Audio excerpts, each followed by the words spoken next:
Earth Ancients was a sponsor of the Cosmic Summit this past June, and there were a number of excellent presentations there, but one was a shocker to me, and this is a talk called The Ancient and Intentional Burial of Egypt. The guest speaker was Catherine Ulissey. She is the wife of Robert Schoch. We call her Katie. And I was not only amazed at this discovery, this hypothesis that was formed from this discovery, but I felt it was a significant enough presentation to feature it here on Earth Ancients. And we have today with us Katie and Roberts. Roberts both with us today. And we're going to learn a little bit about this. And I think after you hear a little bit about the details, I believe you will be as shocked and surprised as I am. So, Katie, Robert, welcome to Earth Ancients. Great to see you. It's great to see you. Thank you for having us. We Thank you. appreciate it. Thank I'm you. going to take you back to the very first moment you discovered these photographs. You were at Karnak Yeah. and you were at the museum. Go ahead and tell us a little bit about what you were doing and what you perceived in these photographs. Okay, so Robert is often asked to lead tours by tour organizers. People want to travel to the ancient sites. So Robert was leading a tour, and I've been a few times. I've had the good fortune to be to Egypt with Robert. And while he was speaking with the guests in the welcome center, just introducing the site to everyone, there's a big diorama for those who have been to the Karnak Welcome Center. And so everybody was sort of looking at this big table that shows sort of this enormous ground plan, if you would. But at the Welcome Center, along the back wall, they have many archival images. Many of those images feature the site when an enormous clearing, as they call it, an enormous clearing went on at Karnak in the late 1800s to the very early 1900s. And I was looking at some of these photos, and one of them in particular, but then all of them struck me like thunder. One of them showed some of the pylons, those giant entryway, the rock, the megalithic entryways, and there's a few at Karnak. Mhm. And but next to that image, and I'm happy to share any images with you if you'd like for inserts. Sure. Next to this image were enormous boulders of rock piled high up to the top. And of course, Robert and up to the top of the pylons almost. And I thought to myself, something to this, we've seen a lot of ruins. It did not look like something in ruins. It looked like the actual pylons were the ruins, and something, these boulders, these pieces of rock had been piled up against them. Now, we had just come back from Göbekli Tepe, and we know Robert has spoke on site with Dr. Schmidt, examined the site, and it no longer stands alone, but for a while it did, as being intentionally buried. And so Right. here I am in Karnak looking at this image, their archival image, and I said, this reminds me, this looks to me like somebody tried to bury and protect. So then I went on to the next one, the next image there, which showed the ram headed, the gate with a ram in front of the pylons, a few of the Yeah. entrances, not the long one that extends all the way to Luxor, but there's just some short ones with the ram headed sphinxes. And above it was piled enormous amounts of something, dirt. Now, I grew up in Arabia. I've seen a lot of sand dunes. Sand dunes move with time. And Right. I got in close, and I just, with my camera, did a close up, blew up the images. They are old, they are archival, but you can see that above the rams are a wall of mud bricks. Blanketing the entire site are mud bricks. Everywhere you go in Karnak are mud bricks. And so a little seed, an hypothesis, as Robert, my good scientist husband, I said, I made a discovery. I think I have an idea. I think it was scary at first because it kind of made my heart flutter because I thought, oh my goodness, those perimeter walls are not walls around. That's another archival image. And again, I'm happy to share the images. They were all in my talk. But around the edges are just thick walls of mud brick. If the ancients wanted to build a perimeter around the site, as that wall is sometimes described as a perimeter to keep out certain population and to protect the site for maybe a religious or whatever. So I thought, but that's not a wall. It's sort of a wall by default. Yeah. So I began to hypothesize that through time, the mud bricks, which blanket still to this day the site, if little by little they were cleared, leaving by default a perimeter, Hmm. that could be the beginning of a hypothesis. Did this site go back further in time, suffer a catastrophe, ancient people wanting to, we believe solar, that's my husband's research of the last 15 years, and he has Right. found enormous empirical data to demonstrate that it was the sun. But so, if they knew their civilization was collapsing, did they try to protect the remnants of, do these sites go back to an earlier time? Did they try to pack it using what stone they had? And then when you have nothing else but stone and sand, what do? You make mud bricks. And Egypt is known for its uncountable numbers of mud bricks at almost every single site. So Yeah. I'm so sorry. Forgive me. I am so, so sorry. Oh dear, I am so, so sorry. Excuse me. I just unplugged the phone. Oh, Forgive okay. me. Did you Sorry. have some photographs you wanted to share, or do you want me to insert them in the Uh, talk? I think, well, I wasn't prepared to do screen share, so Okay, I will I be have happy your to photos. send them. We'll add them to the talk because I have everything that you present in your I can even slideshow. send higher resolution if you would like. Yeah, I'd be happy to yeah. go through and send some. I want to talk Did about that this make one. sense? So that's how the hypothesis began, and then we plugged it in at every site. I'm So curious though because when I see the second photo of Karnak, no, it's yeah, where the sheep sphinx line is. yeah, That's a photograph. the ram-headed. Ram heads, yeah. Yeah. It doesn't look like so much blocks of mud. It looks like sand dunes. No, when you actually go in, and I did one insert where I grabbed it, but I think between PowerPoint being projected on a big screen and then photographed and uploaded to you, I think it lost its resolution, but I can send you an image that will show that in the blow up, they're mud bricks. And Okay, also sand blows away with time. right. Those were those were large blocks. And mountains of mud bricks. And again, they've been cleared, but you can see, in fact, one image I didn't use, I came upon later, right behind the rams, you can still see massive mountain of mud bricks. Okay.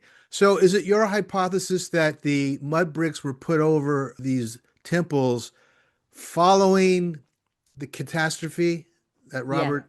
Okay. So this would Yeah. be over 9,500 BC. 9,000, I think he dates, according to ice core data, the end of the ice age, Well, 9,700 BCE. yeah. Yes. Well, let me address that because, yes, the end of the last ice age, there was a huge catastrophe, 9,700 BCE.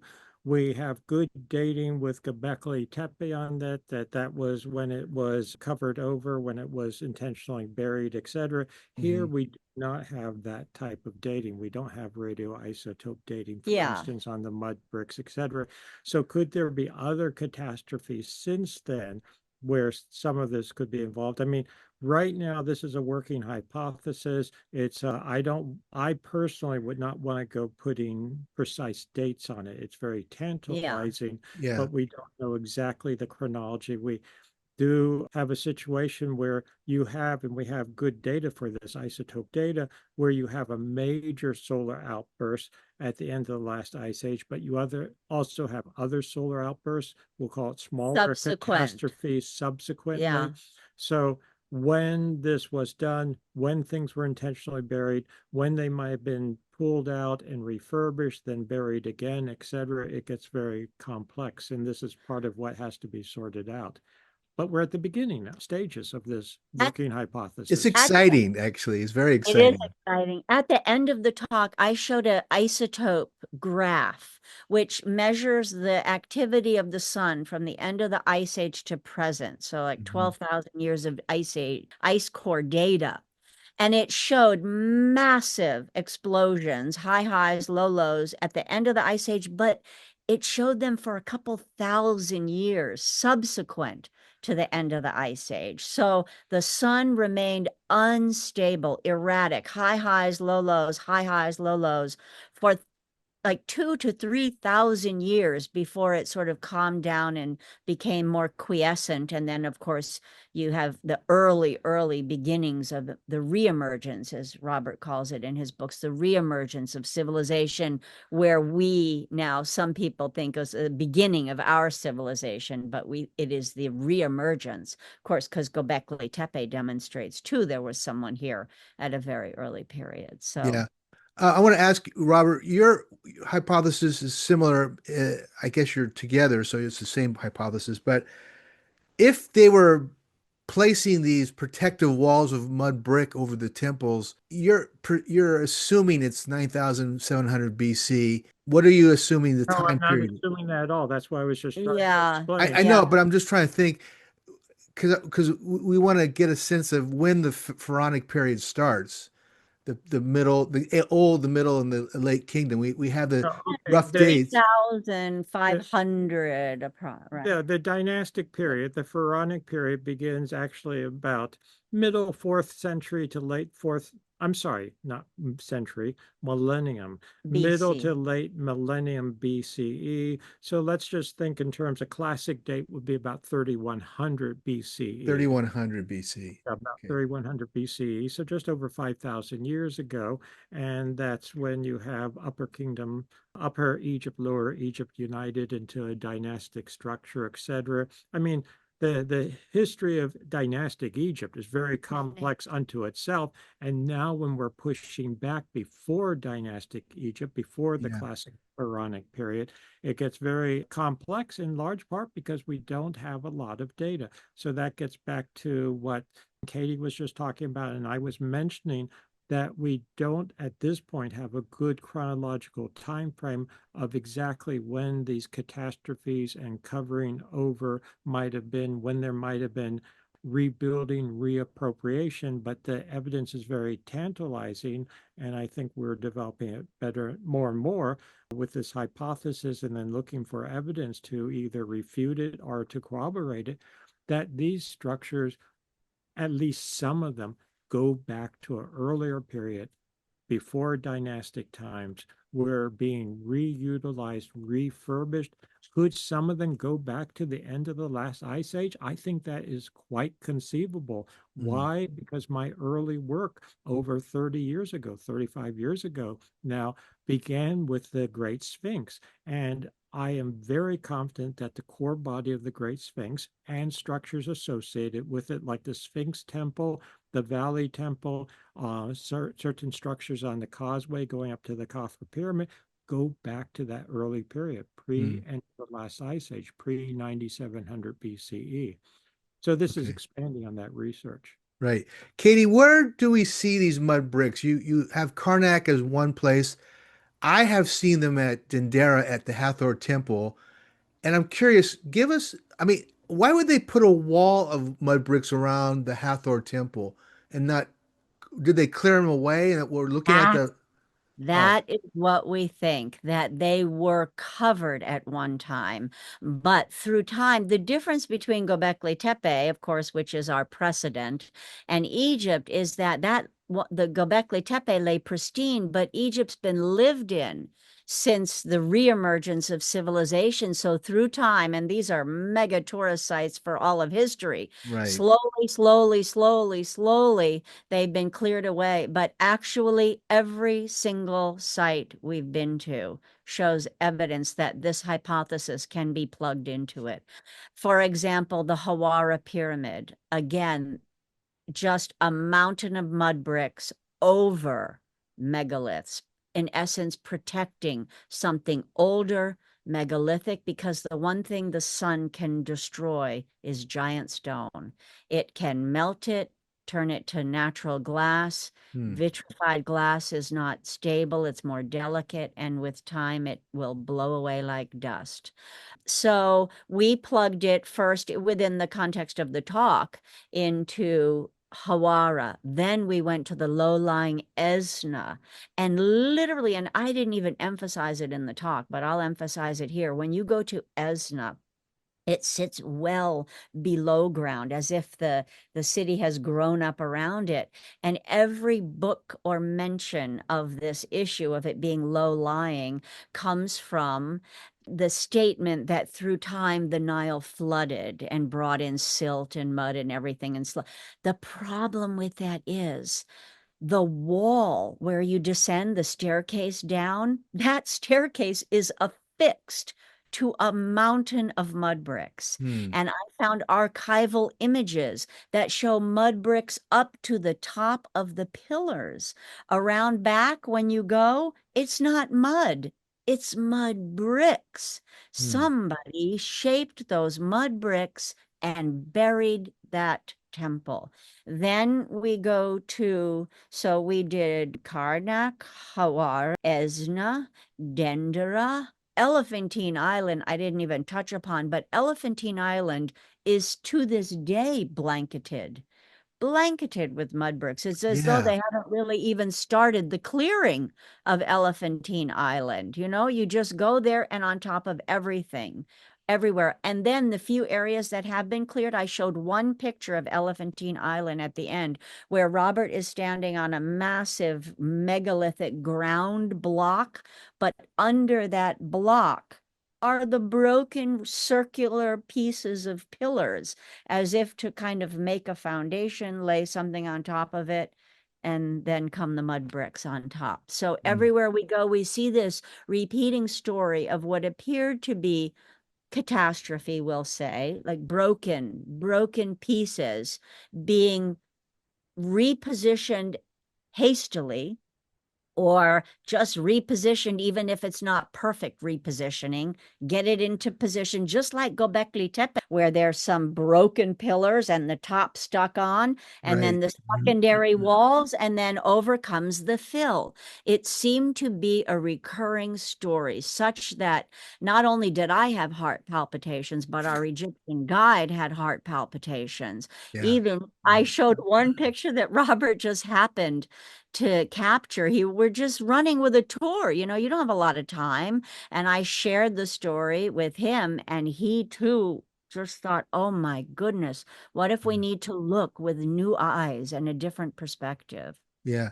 Robert, that photograph that you viewed at the Karnak Museum, it looks like there was a horrific event that tumbled the walls Yeah, and there's yeah, piles of stones. yeah. And Yeah. that's not a simple, erosion. That's an No. actual force of nature of some kind. Talk about Force of that. nature and what you get with solar outburst and solar activity, extreme solar activity. And this has been demonstrated now, or correlations have been made with this in modern times. Solar activity correlates with earthquake activity, Ah, even modern day, very minor.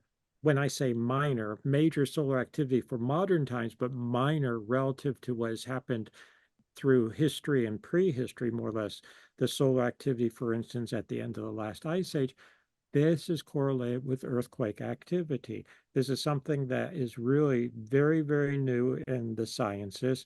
People never wanted to think about this. In fact, it was dismissed for a long time. How could the sun cause earthquake activity? It's not so much it's causing it, but it's triggering it. hmm, So if you have stresses built up in the rocks, I'm a geologist, it can take a very small change in the geomagnetic parameters, the essentially, to trigger an earthquake. Just like a landslide can be triggered by a very small energy input, but it's ready to take place. So I think we had major earthquake activity, among other things, at these during these catastrophes, and your observation stands well, and that's what we observed too. Katie, do you think that these pharaohs who lived during these periods where these mud bricks are being used to cover, did they perhaps live in among these ruins as they were, or did they build other ruins? How do we place the pharaohs that we understand now during the buildings being covered and supported with these mud bricks? I mean, the mud bricks would be earlier than the pharaonic period, right? That's So it's my, confusing. well, my feeling is that the greatness of these monuments to me suggests a high civilization. And when we think of the early emergence of our civilization, I don't think that we had the capacity for these incredible creations. So my personal feeling is that, and I understand it's heretical, but I feel like they go back, the actual buildings, Dendera and Esna and Karnak, go back to a civilization before ours. And it suffered a mighty catastrophe induced by the sun, which can cause calamity. And, the solar explains the die off of large mammals, the ocean level rise, the global plasma petroglyphs, the vitrification on the plateau. So the sun explains so much. But I think that though the broken pieces happened at the end of the ice age, and who knows how long after that somebody said the sun is going to remain active for a long time. We need to protect as a testament to themselves and possibly also for posterity to protect what was a testament to them, a testament to Zep Tepi, a testament to the high civilization. So that's what I think. And so placing pharaonic Egypt, I'm not saying there were not great rulers who maybe sought to refurbish, or the thing is, we don't yet have the data. We haven't gone in. We would like to. We're going to apply for it to test some of the mud bricks and find out when they were All made. right.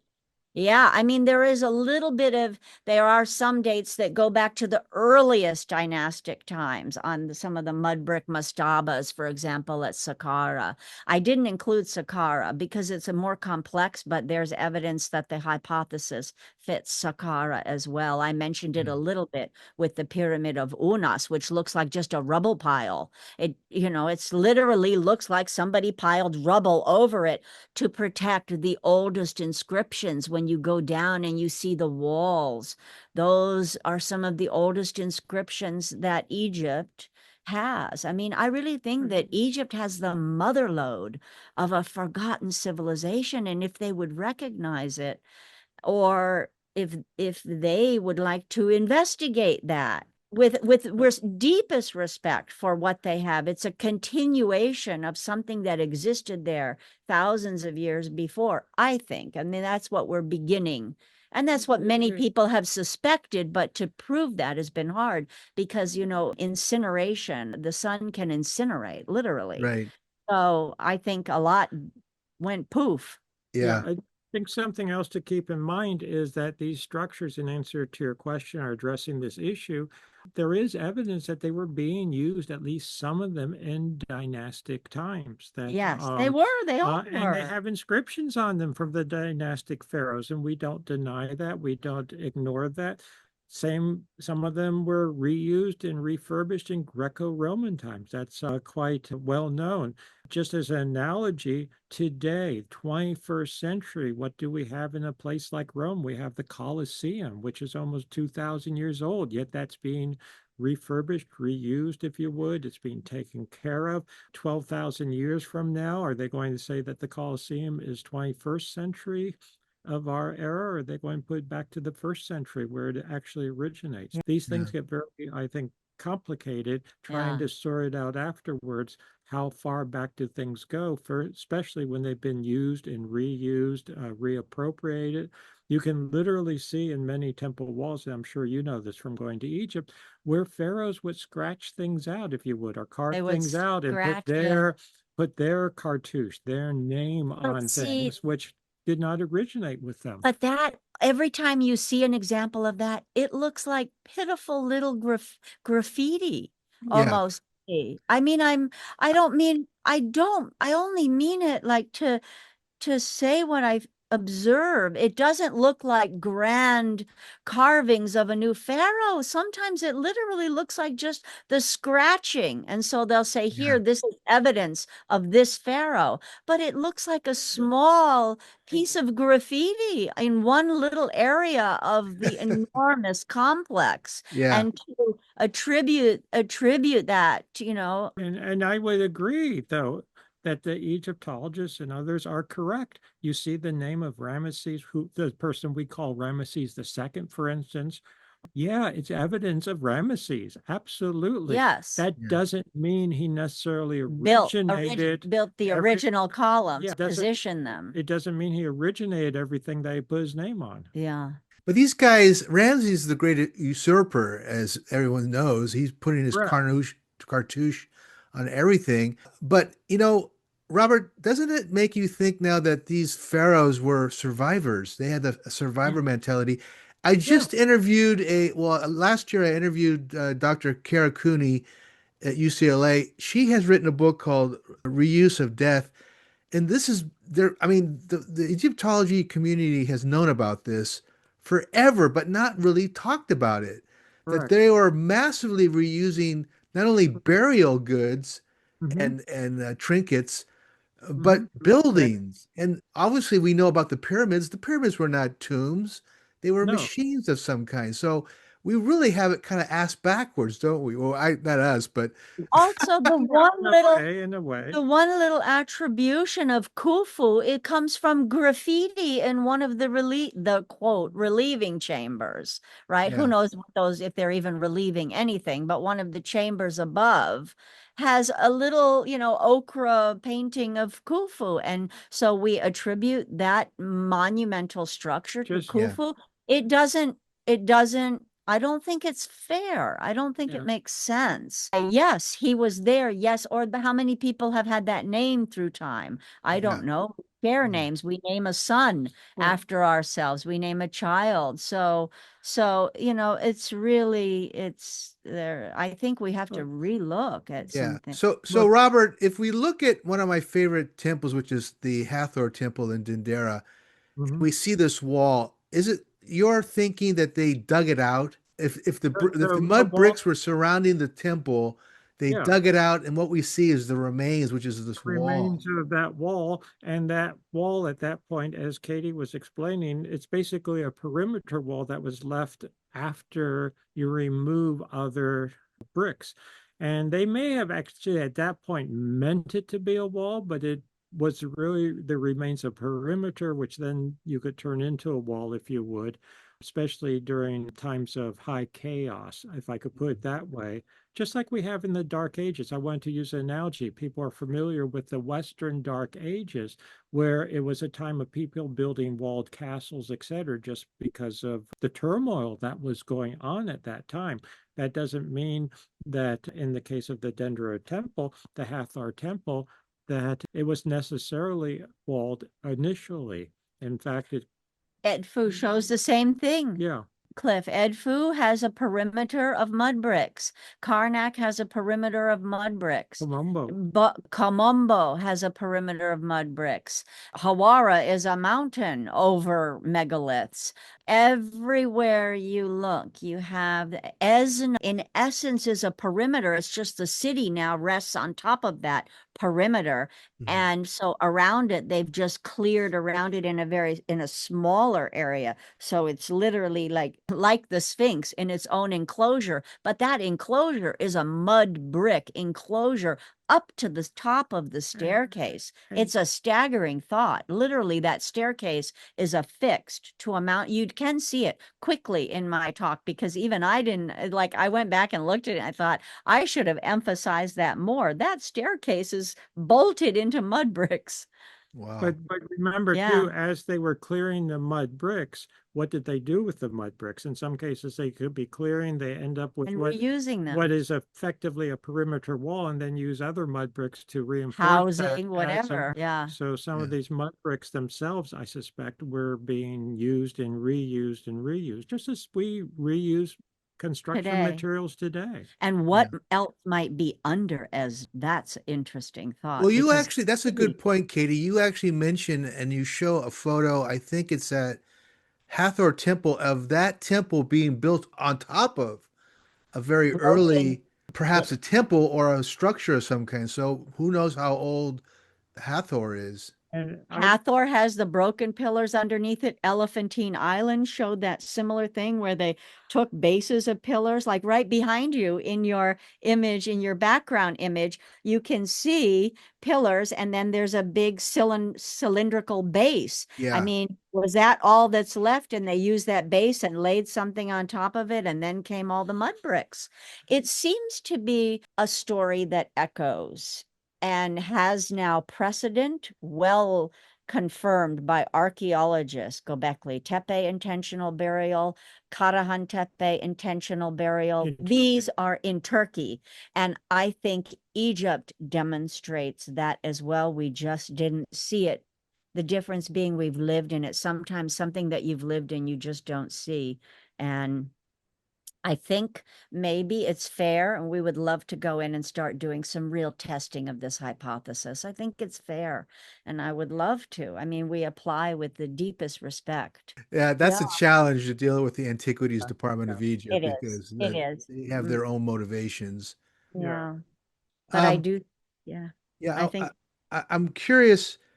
I think Egyptology wants to shed the best light on the pharaohs, but it's beginning to look like they were just repurposing buildings Mhm. and perhaps cleaning them up for the general population.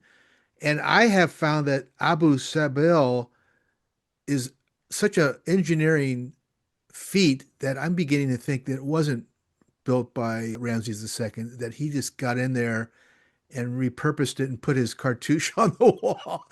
Because I've been looking at it closer. It was completely buried at one time with sand, but it's hard to know, Robert. What do we think about that? Oh, That I don't know. I mean, I've been there a number of times. Of course, it's no Moved. longer in its original Yeah, place. it's The been Yeah, moved. temple has been yeah. moved back in the 70s, but it's a magnificent structure. And yes, this may tie in part. What do you have at Abu Simbel? You basically have artificial caves. And that ties in with my work on the end of the last ice age, that how do you survive a major solar outburst? You Yeah. go underground. You go into natural caves as possible. You go into artificial caves that have been created for that purpose. And something I wanted to mention, just to put things in perspective for people, is that some of the structures may have been buried after a major catastrophe, right after it. Some of them may have been buried much later, with the assumption that more catastrophes could occur. The same with Oh, underground structures, because if you have cultural recollections and traditions that these things can occur, you prepare in case they might occur again. A crude analogy I often use for people, and they understand it, is that back in the during the days of the Cold War, how many people were preparing for a nuclear fallout? They had literally sometimes shelters in their backyards, et cetera, et cetera. Well, if you know that there have been major solar outbursts in the past that were absolutely catastrophic, you may well want to be ready in case that occurs again. So but again, when we're trying to reconstruct the past, that makes it even more complicated Yeah. to hmm. sort everything out. Can I add to his comment? Of Because course. we see after his work with a solar event ending the ice age and decimating this high civilization that did exist and going underground, you see that you see that all the huge cities, the underground cities in the Cappadocia region of Turkey, but you see it in Egypt as well.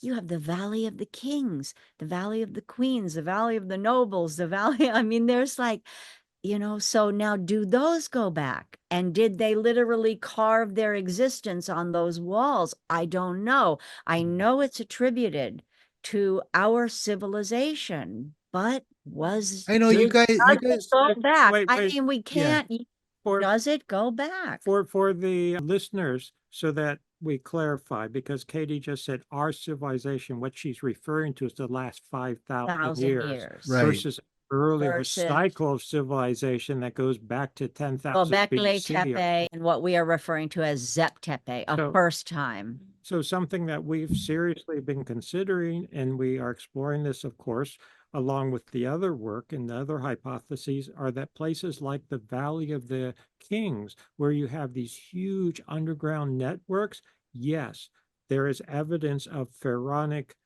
utilization, dynastic utilization, but did these underground networks originate earlier period?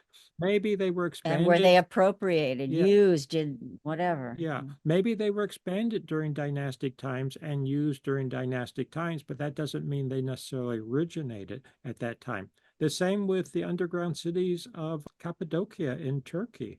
Yes, they were reused and reused. We have lots of evidence of them being reused Through in the history. last 2,000, 3,000 years. That doesn't mean that's when they originated. Yeah, like Do we have an example of, like, say, Darren Kuru in Egypt, where you go down a couple hundred feet?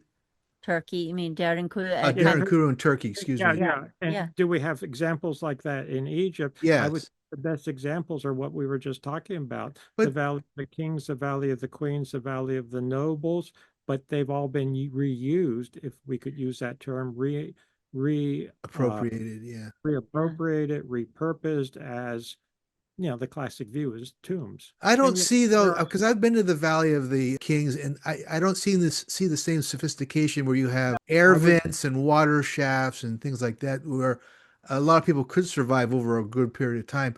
The Valley of the Kings is more, underground burials with no real habitation. You know what I mean?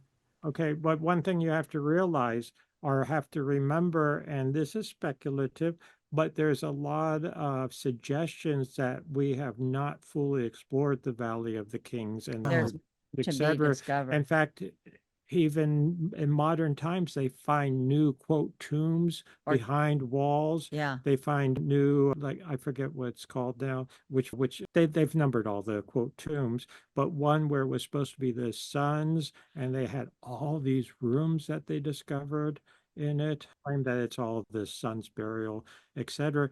But I don't think that we actually know the full extent, because they are filled with dynastic material. They're filled with wonderful reliefs and whatnot. And archaeology is inherently destructive. So if you want to find extensions to them further, you're going to have to destroy, cut through walls, etc. Oh, I And see. then another place that I think of, we should mention this, Katie, is at Saqqara, the Serapeum, the underground, Yeah. so-called, for the bulls, the The Apis bull bull. tombs. Yeah, but Yeah. what was that originally? That would make a perfect storage place, etc., during a major cataclysm, during a major solar outburst. So did that originate at a much earlier period? Was it again reused, reappropriated? And I don't think we've mentioned Zep Tepi yet in this discussion. And that But is what we are yeah, suggesting. A lot goes back to and I mentioned Zep time of the Tepi. creators. Yeah, ancient Egyptians themselves talked about a much earlier period, what I would call earlier cycle of civilization, which they called Zep Tepi, which means essentially time first, or we would say the first time. Yeah. Yeah. Yeah. I mean, that's funny because when you mention Zep Tepi, I'm always thinking of the King's List before Zep Tepi that goes back. I can't remember who it was, but apparently it goes back 30 or 40,000 years. Yeah. Well, this also gets to the question, and this is very, very speculative now. I think we have very good evidence for what I call an earlier cycle of civilization that ends at the end of the last ice age. We then Yeah. go into a dark age, which Katie and I call SIDA, for solar-induced dark age. That lasts for about 6,000 years from 9,700 BCE. to the middle of the fourth millennium BCE. So that's about 6,000 years. Is this But the survival period, Robert? What you would call over surviving the right, they were aftermath of a destruction? correct. And And the so Earth itself had to recover from yeah, maybe a yeah, stripped magnetosphere, maybe, I mean, high if the plasma radiation was that levels, intense, ozone layer destroyed, which had to come back. and the displacement of water, like glaciers melting instantly, the weight of that lifting off of one tectonic plate and be redistributed as ocean level rise, I mean, And the Earth was yeah, and in chaos. It's geologically, we've known this for a long time that this was a very catastrophic. I'm talking now geology, earth science, lots of volcanic activity, lots of earthquake activity, lots of flash flooding, et cetera, high radiation Mm, levels, ozone layer basically destroyed. yeah, So it was a very catastrophic time. And so another analogy I use, and just to help the listeners think about this, you have a major solar outburst, and as we mentioned, you have smaller outbursts after that before the sun essentially comes back to a relative equilibrium. Very analogous, and I think as a geologist, to a major earthquake and aftershocks, which can continue for quite a long aftershock. time. yeah, Mm, Yeah. interesting. Uh, polar aftershocks, if you will. Katie, you mentioned the Osiris, which is the most strange. It's a very strange building. I don't remember seeing mud bricks. Is that what originally covered the Osiris? Well, the terrain there is a little bit different, but if you look above it, you still see small rubble. Now, this sort of looks like Göbekli Tepe because there's a lot of rock on top of it. But when you go around to the back to enter down the way they take you now, at least, you have to sort of walk around to the far side. And when you go down, and there is one image from the top, but I'll be happy to send the highest resolution to you, Cliff. Yeah. You see rock rubble, and then you see a mountain of mud bricks on top of that entrance. Now, what has been cleared, I couldn't find a lot of archival images of any clearing of it, but you can still see strata of rubble, little rock rubble all over. And when you go around to the back, you can see the mud bricks next to that. Okay. So, They yeah, were using what they had available, and so what they had in the Abydos area, which is what we're talking about, is was they did have a certain amount of rock rock. rubble and that type of thing to use. So, Yeah, but I mean, this really changes our perception of the pharaohs because it shows. I keep saying this. They're survivors of this cataclysm, and they don't have the same technological prowess as of the earlier Well, people, and so the Egyptologists are confusing this I think mhm. so. with these Oh, earlier people. They're saying because I just had Chris Dunn on the show and we were talking about this amazing statuary that now shows they were cut with some form of machinery. yeah, It's That yeah. you not can see cut by that. hand. I You think, can see that in the museum. You can see the gargantuan sarcophagi or the Oh, the boxes. stone And you can boxes, see yeah. the razor cuts. I mean, literally, they put them on the back wall, but you can see them. They're there. I think an analogy might be if we, 12,000 years from now, archaeologists of the future were excavating something in Western Europe and they were confusing the Greco-Roman statuary of the first century BCE to the third century AD, as we would call it, or Common Era CE, which is beautiful. I mean, the Romans really could carve nicely, and Yeah, they were confusing that and conflating that with statuary and other technologies from, say, the 8th or ninth centuries, more or less the Dark Ages. yeah, And, we know that in Western Europe, things really went downhill technologically very, very quickly. And that was not even from anything close to the natural catastrophes we saw at the end of the last ice age. That was really more political catastrophes and famine. And, there was a certain Justinian plague or disease, etc. yeah. So we have a good analogies, I think, in Western history modern, when I say modern, I'm thinking as a geologist, the last 2,000 to 3,000 years for what happened I like 12,000 almost 12,000 years ago. I like his coin analogy. He often uses the Colosseum, and he says tourists today, they leave their pennies and their cups and their coins. And Yeah. 12,000 years from now, somebody's going to come excavate and find, a coin from our time. I think And that's when it was is that built. it really, it's like, Yeah, yeah, it's hard to figure things out when 12,000 yeah, years have passed. or to reverse it. And I've been working, as you know, on the Sphinx for a very long time. That's where I really started The my water professional weathering. work, yeah, in ancient Egypt and ancient civilizations. Yes, we have the water weathering on the Sphinx that goes back to the end of the last ice age. But many Egyptologists have criticized me, saying, well, right in the Sphinx enclosure, all you find is basically dynastic objects.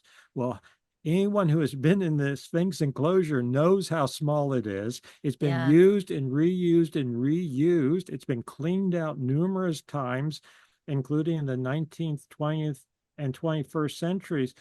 How would I ever expect for something 12,000 years old to have been left there and no one ever picked it up? No one ever cleaned it out. I When you're know. talking a small Yeah. area, it's a it sounds good if you don't know the actual site to say, oh, well, nothing's been found going back that far. But if you actually know the site and its history, it makes no sense. I fear someone is using a leaf blower. It's the end of October here, and I'm there's not leaf. picking it up, so we're good. Are you picking Okay. it up? I'm Somebody not. And I was blasting saying a if leaf I have a blower little, right yeah. outside our window. As we conclude, Robert, I want you to talk a little bit about Hawara. It's been in the news lately. It was scanned. We know that Herodotus was out there. He walked in the labyrinth. But before we talk about the labyrinth, I'm not sure you know anything about that, but I'm curious, do you think they built a pyramid with the mud bricks? Because what it looks like is that there's a infrastructure below it that's megalithic stone. Yeah. Yeah. There So is definitely megalithic stone below it. Did they build a pyramid? That depends on how you define a pyramid. If you want to call a pile of mud bricks a pyramid, I guess That's they what it built a is. pyramid. But if you want to think in terms of the finesse and the beauty of the classic pyramids, for instance, that we have on the Giza Plateau, no, that's not a pyramid in the same sense. One of the classic views is that this was a mud brick pyramid that was cased with limestone or cased It with doesn't make some kind of sense. other stone, and that since then, and we know that many of the ancient sites were pillaged in Roman times and later times in Arab times when the Arabs first came to Egypt in the 7th century. But I have had the opportunity, with permission, with Egyptian Egyptologists, to climb up to the top of the Hawara pyramid, look at it very closely, look at the entire perimeter.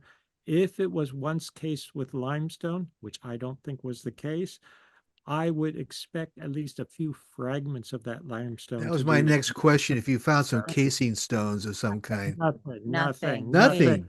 Right on And I'm top. talking fragments, even if we just saw fist-sized fragments, because they had been Nothing. very thorough in quarrying it. I mean, when people quarry Why is stone, it stones over mud bricks? This is always mud bricks over yeah, stones. and That's what the issue. when you quarry stone, most I mean, they don't pick up every single little chip.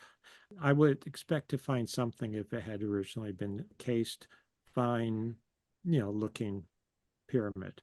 So we can call it what we want. That's a matter of how you define a There's pyramid. definitely It's megaliths it's underneath a it, though. mountain of mud brick. That I Yeah. think I think that's fair to say. artificial mountain of mud brick. Okay, so the other thing is a few years, well, I think now it's like 10 years ago, Carmen Bolter and Klaus Dana used a scanning system to actually detect this underground labyrinth, they called it, that Herodotus had talked about, that a number of other historians down through the ages had actually Mhm. been into. It's Fine. very odd that Zahi Hawass says there's no such thing. It doesn't exist. And we have this new evidence that's being now circulated around different communities. What do you say regarding that structure? Is it there or is it a fallacy? No, I think there's something there, and I don't think you need any really sophisticated. I'm a geophysicist, among things. I have a degree in geology and geophysics, so I'm aware of the scanning and how that works. And you can use seismic, you can use electroresistivity, you can use ground penetrating radar, You and can a use number your of eyes other and techniques. just see, But yes, just see all the stuff down there. There's big holes yeah, where where the but sand has fallen you in. I you don't saw those pictures. Yes. Come Yeah. on. You don't need anything other than just to walk the site and know what you're looking at to see, yes, there is something under there. It looks like a sort of like a huge egg carton, if you will, Yes. That's a where good areas have analogy. into structures underneath where you can see the crude, what are probably crude outlines of walls underneath, etc. So yes, the modern geophysics and analysis is wonderful, and I call for more of it and hopefully excavations in the future. This is actually something I'm trying to get permission involved with some other colleagues as we speak. But to come to the conclusion there's something under there, you don't need much more than to walk the site, to know what you're looking at, to make good observations. And sticking out of the ground in many places are huge pieces of megalith, carved blocks, Yeah. etc., as we see under the Hawara pyramid. Now, there is a complication to Hawara that Chris might be aware of. I'm sorry, Cliff. You're good. It's Say Cliff. Chris. I just Chris, I apologize. Go to That you may be aware of, I know so many Chris's, that's the problem. That you may be aware of, there's a canal cut through the area of we'll call it the area of the Hawara Labyrinth. That's a canal that's been there a couple of 100 years. They use it to irrigate. The canals are very common in Egypt, and that has raised the water table locally. It's So, flooding for whatever's instance, down I've there. tried to go into the entrance of the so-called pyramid Hawara, that mud brick That little pile, entryway. and there's an you can go down. entryway that has megaliths on it. You don't go very far before you hit water. You I've hit seen ground. that. Yeah. Very Yeah, sad. so there's a big issue to remove water or to control the water for any kind of excavations ultimately. So Very there's some complex to excavate it. complex practical issues with it. But you could approach it from the other Yeah, side, maybe. they're not insurmountable. Yeah. As So we conclude, have you been in contact with any open-minded Egyptologists on your mud brick theories and hypothesis? And if so, what is their reaction? actually, aside from that reaction that we happened to catch with our Egyptian guide, I we think, have not heard really, we have yeah, not received any feedback from the Egyptological community at all. my So, and actually there's 125,000 views over, and it's only been posted for a couple of weeks. So Of the article that you wrote, Katie, or her the presentation. presentation, Cosmic Summit posted the presentation Yeah. about, I think maybe like 7 weeks ago, or maybe 2 months ago.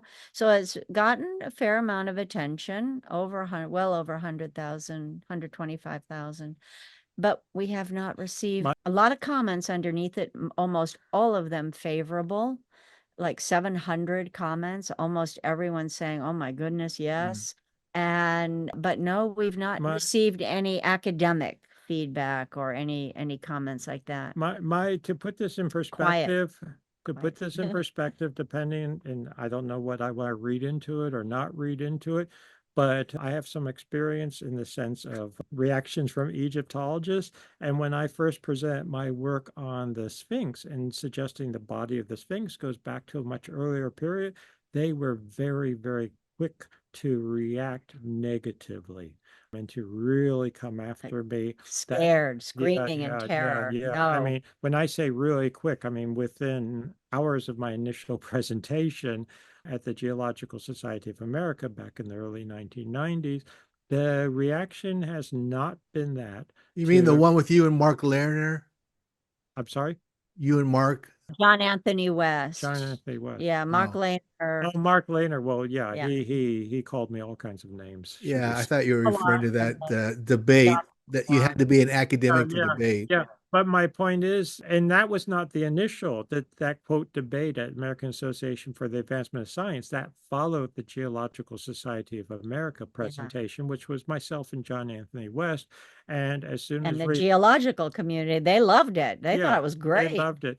But Made sense. the Egyptologists, my point right now is the Egyptologists were very quick to react negatively. So I take as a very positive sign, a very positive sign that they're not reacting like this at the Either moment. they and haven't maybe, learned of it, or, they've I'm been sure, very quiet on Göbekli Tepe. yeah, Well, They that's have been because they're very being silent. they're being forced to look back in ancient history and see mhm. a sophisticated culture. But Robert, you're an academic. You have a PhD next to yourself. Isn't it just the fact that you're learning and you're studying and you're reading from books that say this is the way it is and you can't change, that you find resistance to having to Oh, basically rewrite history. You have to rewrite our history. And yeah. if the orthodoxy says you are not allowed to go beyond this time period, then what do? You need your grant money, you need your endowments, you need Well, your National Geographic money. You can't push against the grain. no, because all the funding But is the to courageous support the do. grain. No, I was Sorry. going to say all the funding, all the academic institutions, et cetera, and we're trying to change that slowly to at least be open-minded about these things, to question what has been dogma for so many decades or even centuries, to at least question it. That's why we pose this as a hypothesis. We're not saying we're absolutely right about this, Yeah. Yeah. but we are suggesting that the classic dogma is just that dogma, which is not what you should have in science. Everything should Yeah. be open to questioning, everything should be open to learning. It's one of the, Especially too when the standard story doesn't make a lot of sense. I don't think mud brick ramps makes a lot of sense when you can build with that kind of stone. So to call it mud brick ramps or to call it housing or to call it perimeter walls, if they want to build a wall, they can put a wall up. I mean, it's doesn't, and those are the classic stories, like the obelisk, barrack protected but anyway, I didn't I, mean to get off. I But he, one of the things that I learned, and I don't know if this will make sense to listeners to this podcast, but when I was a graduate student at Yale, I remember this so distinctly that we would talk about, the fundamentals of science, the fundamentals of knowledge. And something that what impressed me was the concept that there really are no facts ultimately. Everything is a hypothesis at some level. And those hypotheses can always be questioned. So to yeah, take a very simple example, in the late 19th, early 20th century, the concept of atoms and what an atom was composed of, proton and electron, and they were little hard balls, if you would, if one was spinning around the other. We now know that's an oversimplification. That was simply a hypothesis. Yes, it's a very good hypothesis. It led to a lot of discoveries and a lot of practical technology, but it was still a hypothesis. So Plate at tectonic, you plate tell me about. tectonics, That's a another hypothesis. one. I mean, everything is a hypothesis at some level. Some are better corroborated than others, but they all should be, in the terms of science, allowed to be scrutinized and questioned if there's evidence that might suggest that we need to rethink things. I wish it was that easy, Robert, but it's not. It's like Not, this there is you my go. belief and I'm sticking to it. And I Yeah. run the Department of Archaeology at Harvard University. Yeah. You But can't, I things mean, are beginning to change it slowly. is. Are a little Yeah. bit. Now he's been invited to teach the Miss- mysteries of archaeology Of course. inspired by his research. At Boston College? No, Boston Boston University. I'm at Boston University. University?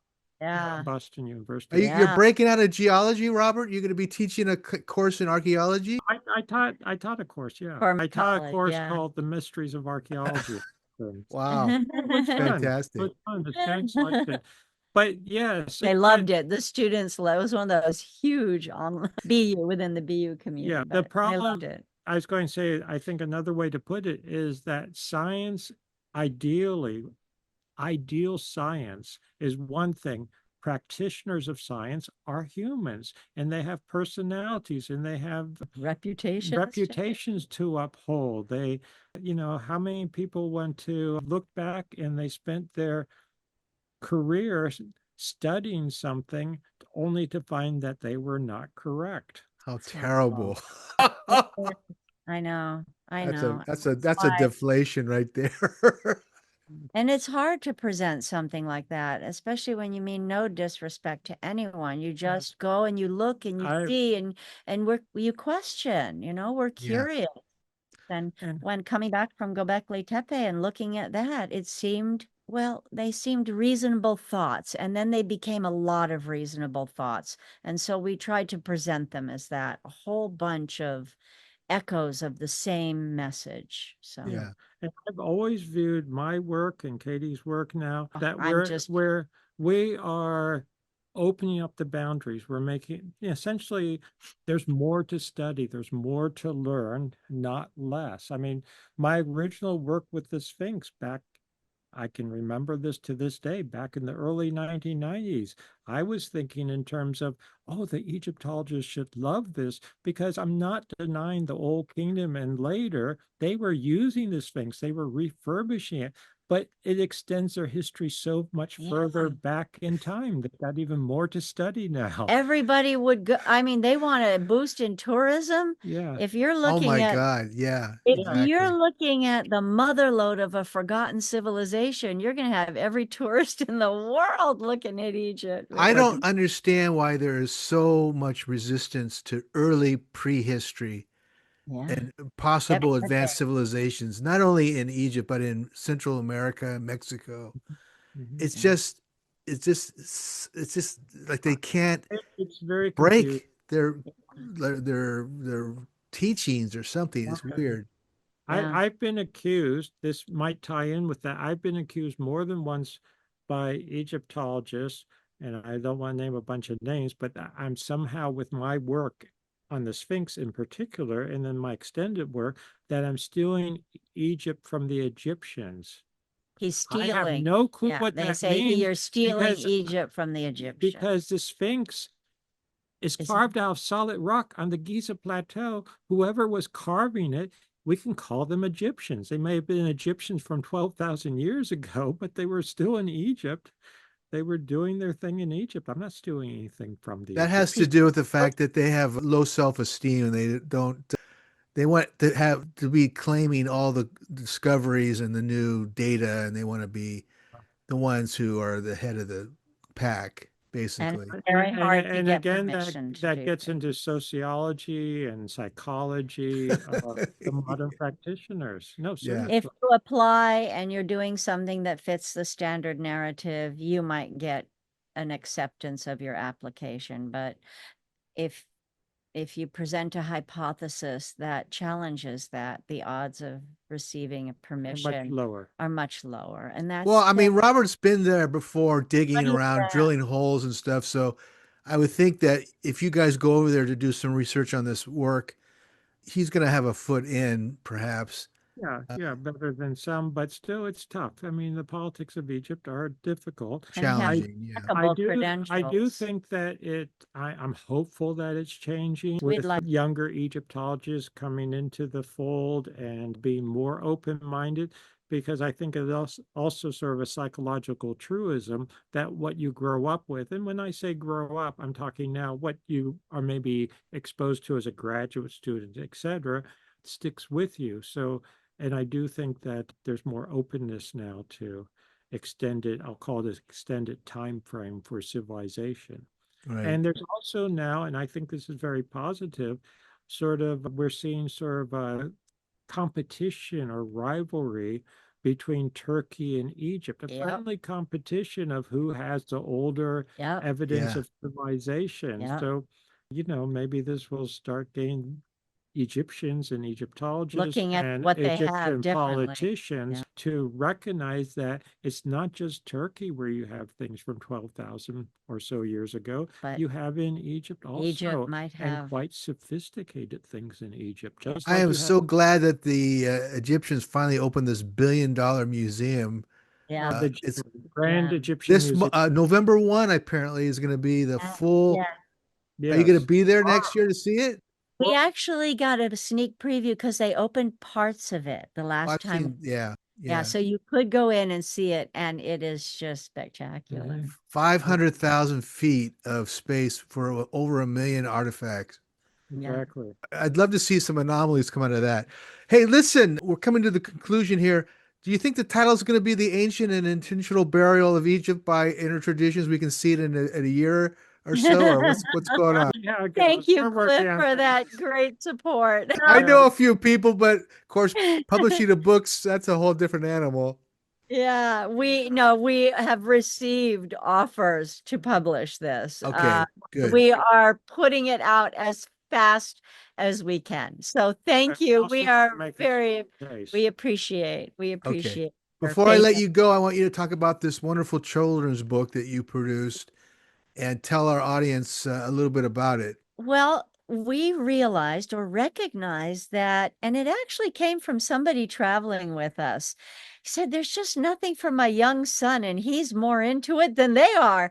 And so Robert had to go away on a trip, and he said, "Write a children's book." And I thought, of course, inspired, he's the one who started this.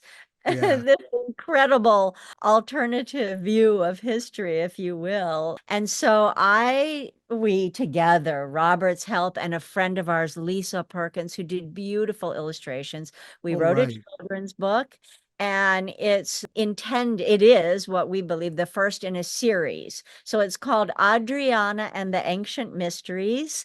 And the first book is The Great Sphinx. And what it does is it presents we tried to weave into a story all the mysteries that are not discussed in the Right. general education of the monument, the old repair blocks, the water weathering. It presents the story of Atlantis, and there's just so much. And so little Adriana, she finally goes and she sees it, and along the way she learns all of these mysteries that don't make sense according to the standard story. That's been out, and it's actually was first published in German and Italian before English. It is Oh, now that's in nice. English. Yes, book 2 is written, but we're working on the art because it's really unconventional. It's a higher vocabulary count, it's a higher word count, it's a higher page count, it's a higher art illustration count. So, we're working on the art, but book 2 is about Göbekli Tepe. Book 3 Okay. will be about Easter Island. Yeah. And book 2 is written. It's just we're trying to get the art finished. So Fantastic. They can find that book on Amazon, right? no, we Oh, couldn't. we're Yeah, but you It's can find it through our website. There's a link there. It is available for online sales through an independent bookstore. okay. So There's you're not more going the handling. Amazon Yeah. route. Okay. Yeah, we just, Amazon, we couldn't do it. We Give us wouldn't your do it. website again, where it's located. the website is I don't know if you need the www anymore. No, just These say days, it. but RobertSchoch.com. Robert Schoch, RobertSchoch, all run together, .com. Okay. So Excellent. robertschoch.com. And if people are interested in that That book, first book, there is a direct link on his publications yeah, page. go to the publications page and scroll down. Thank You'll you, find Cliff. it. Thank you. And you'll also find my other book Yeah, for adults the that new edition, the revised and updated, second edition of his book, Forgotten. Forgotten Civilization, I highly recommend. Okay. And if you're interested in the Sphinx specifically, I wrote a book with Robert Bouval called Origins of the Sphinx. But really, They're all there on that page. yeah, the two books together are the children's book, which I want to say we've gotten a lot of feedback of people who love it, and including adults who I think love it Yeah. I for like the themselves, illustrations, actually. even for themselves, yeah. not just for the children in their lives, and adults who have read it with the children in their lives, which may be nieces or nephews or grandchildren, not Yeah. just their own children. The child within. Yeah, yeah. So it's really a wonderful book. Adriana and the Ancient Mysteries, The Great Sphinx. And if you want lots of detail and, my adult book, Forgotten Civilization. Yeah, all the second solar edition. outburst, all the data surrounding his conclusion that it was the sun. The sun is the keystone. Yeah. That's on that page as well. Pretty And that's all. amazing. Pretty amazing. Hey, before I let you go, are you guys leading a tour? Are you part of a tour next year, 2026? Are you doing Egypt? We are doing Easter Island tour, actually Oh, December. Easter Island. Yeah. Yeah, late December This 2025. New Year's. Yeah, this New Year. So just in a few months. Yeah, we're not the organizers, We're but not the he's been asked organizers. to lead it. So Yeah, and Easter Island's wonderful. Now this is a luxury tour. yeah. So it's on the pricey side, but Yeah, it's at not the- our normal economical. It's a It's little bit very like, expensive. Yeah. but Easter Island is expensive, and this particular organizer wanted to book the new luxury resort. There's a new 5-star resort, so we're staying in that. Yeah, it's a pair. People have said it's so beautiful they don't want to leave the resort. Yeah, and all those moai and incredible sights to see. I But was that just was, there. It's pretty amazing. but isn't it? Isn't it? It's but we are going to be touring the island from it. Okay. So New Year's. yeah, it's over the very New Year's. nice because we stay at the resort, this one, the only luxury resort on Easter Island, and then we take day trips all over. all over the island because the island is so small. So Yeah, it's one not hotel a place where people have to unpack for a new hotel every like. in a few days. Then the other trip that we have planned right now, and as we plan more trips, they will be on our website under But there is one other under one. tours. But the other one, which we're very excited about, is there's a total solar eclipse viewable from Luxor, Egypt on the 2nd of August, 2027. So this is 2027. Oh, 2 years. Yeah. Yeah, 2 years. Solar eclipse totality. Yeah, For full solar eclipse. totality for over 6 minutes, viewable from very few parts of the world. And Luxor is basically Right over Luxor. Yeah, Luxor, Egypt is basically the only, quote, civilized, if we could use that term, It runs area that it will be viewable from. It's in a lifetime experience. It'll be 80 some years before there's anything like this again, and it won't be viewable from Egypt, much less Luxor. And I think most people alive today will not be alive in 80 plus years.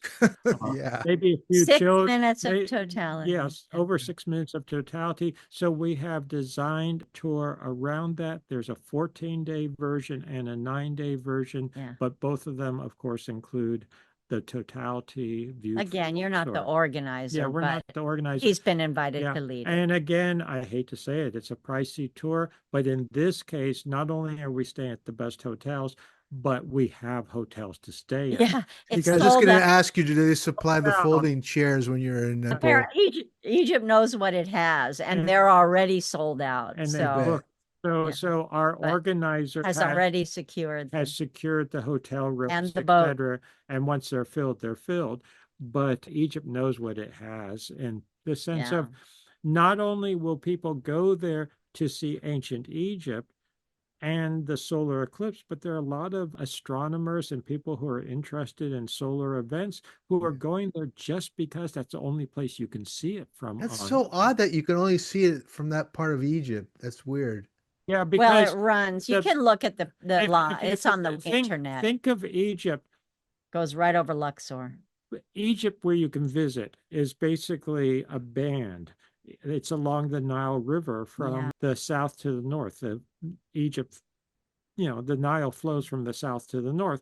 So basically, if you think of the Nile here and the path of totality, it crosses where Luxor is. Yeah, it's just So are there technically other areas where you could see it from Egypt? Yeah. Yes, but those are desert under military control, and you're not going to go there. yeah. No, you're not. There's no accommodations anyway, and there's Yeah. no way to get there. Yeah. Yeah. Fantastic. Wouldn't recommend going into the Western Desert. Yeah. Yeah. Katie, Robert, thank you very much for the eye-opening presentation. I look forward to the book and having you on again when there's more detail. Perhaps you can head over to Egypt and really break open some more data if they let you dig a little bit. That's the thing. We would love to. Thank you for having us. We really you. appreciate the chance to share what we think we've observed. with your audience and with the world. Yeah, Thank and you. I would highly recommend, if I could put the plug in, that people watch Katie's presentation, which has been posted by Cosmic Summit. You know, that's where she presented this. Oh, the video. Yeah, you know what? I think I'll put it on the Earth Ancients page too, so they Yeah, can that would be you. great. Then see it. people could link to that. Thank you. It watch- was my first talk ever. Yeah. So I was You're really, kidding me. You were very good, Katie. Yeah, I was so nervous. I only slept for an hour and a half the night yeah, before. because I think, Cliff, I really appreciate this, what you've done. We've been able to cover a lot of aspects of this. Yeah. And I think it nicely complements, does not repeat No. primarily, but actually complements her presentation. Thank So, you. Yes. so Yes. see both your podcast, this podcast that Kate Yeah, just this did with interview. you, the interview, and watch the presentation that she gave at Cosmic Summit. I think that is a really nice combination. Actually, Yeah. Cliff, this is our first joint interview. We did one once before, but the person, they had trouble with all the audio, so it didn't never work so got well. posted. Oh, Really our first interview we've done together through you're your very harmonious couple. show, through your All phone. right. Hey, thanks, guys. And I'll send you a copy of this when it's put out about a week from now, I think.